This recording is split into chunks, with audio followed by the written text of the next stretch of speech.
The North Shore beef, a super beef, a three-way. A what?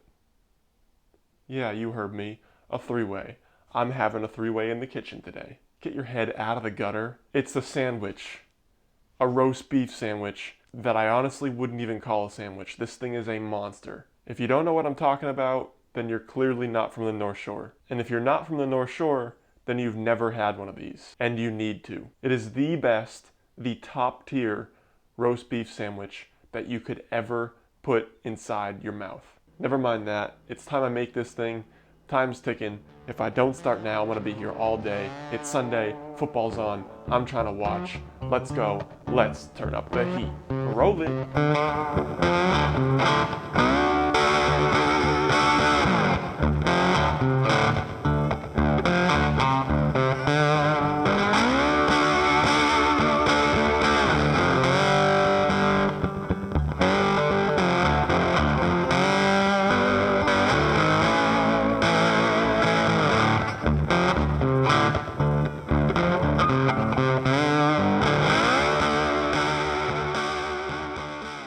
So this sandwich comes in all different shapes and sizes. You got the junior, you got the regular, you got the super, there's probably some other in there that I'm forgetting, but the super beef is what we're after today. It's the best one, it's on an onion bun, and for this onion bun, start with 2 onions because we need to get these things caramelized.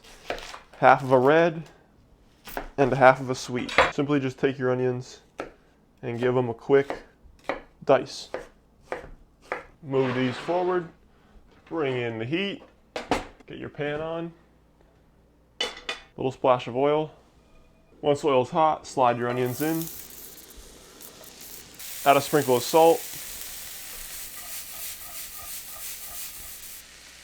And a sprinkle of sugar, just to help that caramelization happen faster. I've caramelized onions on this channel before. If you haven't seen it, I like to take them really far, get them really nice, dark, golden brown and sweet. And that going into these rolls is gonna be perfect. And now to get this dough started, bring in a half cup of milk, 2.5 tablespoons of sugar, and 1.25 teaspoons of yeast. Give this a quick mix. The sugar's added because as you start mixing, that yeast starts feeding on the sugar. It's gonna get nice and foamy, and that's what's gonna give your bread that beautiful rise. Now you bring in the big bowl, and in this bowl, add 2 cups of flour, a half teaspoon of salt. Take your yeasty boys, and if there's a foam being made on top, real nice, you know your yeast is active, go ahead, drop this in. Add a half an egg. Pause. Did I say half an egg? Yes, I did. You heard me right. Crack an egg into a bowl, scramble it up, weigh it, take half, save the other half for the egg wash step. Thinking ahead. Come on now, use your brain. A half stick of melted butter and an 1/8 cup of warm water. Once your dough starts to form, you can kind of tell you're done with your spatula. You're gonna fold in 3/4 of your caramelized onions and 1 teaspoon of granulated onion. And simply just fold both of these directly into your dough. Once your dough is beauteous, just like this, toss this on your work surface and begin to knead. Just give it a few more kneads, round that ball out. Bring your bowl back in, add a touch of oil, add your dough baby, cover them up, and stick your dough somewhere warm for about an hour or until it's doubled in size. Flop this out. And now we're just gonna cut this into quarters. And now take each quarter, tuck in the sides to make a perfect little ball. And voila, perfect little onion roll. Now we bring in our parchment coated pan. Get your egg wash, wash these puppies down. Take the 1/4 of your onion that you didn't add to the dough and just put these right on top. Carefully cover these up one last time. And before they go in my 375-degree oven for around 25 to 30 minutes, let them rest for about 30 minutes. These onion rolls are beautiful, right out of the oven, super puffy, soft. Oh my gosh, look at that. Amazing. Now this three-way consists of mayo, cheese, and sauce.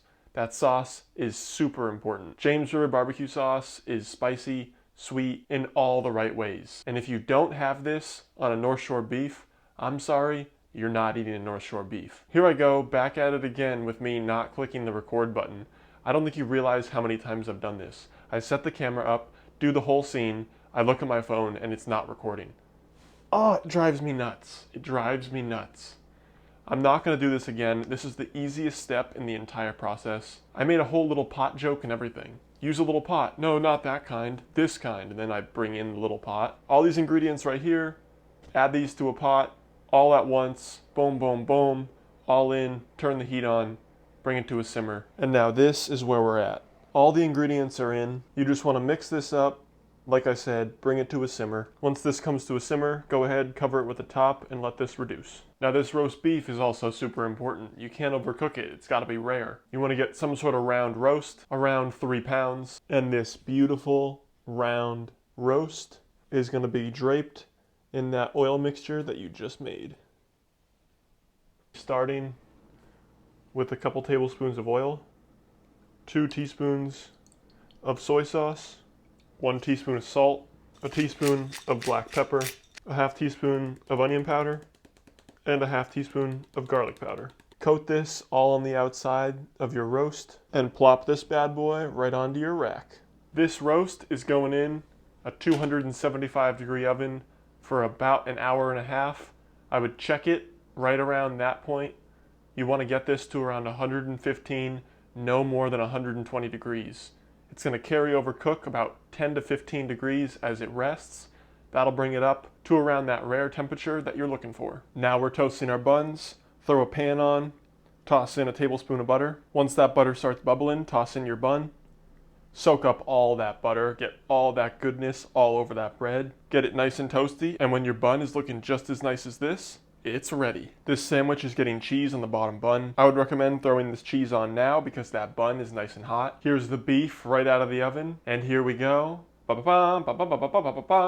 Damn, look at that thing. It is beautiful. It's glistening. Let this beef rest for around 15 to 20 minutes. Let all those juices soak in. Let the meat relax. After that, we'll begin to slice. First thing you want to do is get a nice long, sharp knife and slice into this bad boy. Take off that top layer to expose some of that meat. Now that meat is going to be more cooked on the outside, but the further I go into this thing, the more rare it's going to be. Keep slicing really nice thin pieces, working all the way down until you fill your bowl up with a whole bunch of beef. Oh my God. Is this not perfection or what? Look at how perfect this piece is. Oh my gosh, look at that.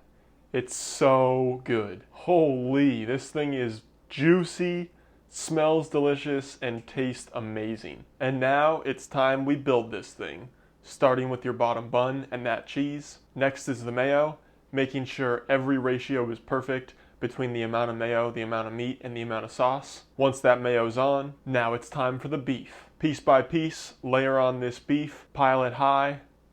Man, this thing sure does look good. All the way up, last but not least, the last piece, and then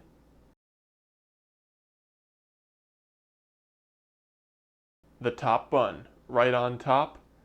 And right here is what I call, and so many other people who call North Shore home, the three-way, the super beef, or a North Shore beef. The monster three-way. I need to stop talking and just eat this thing.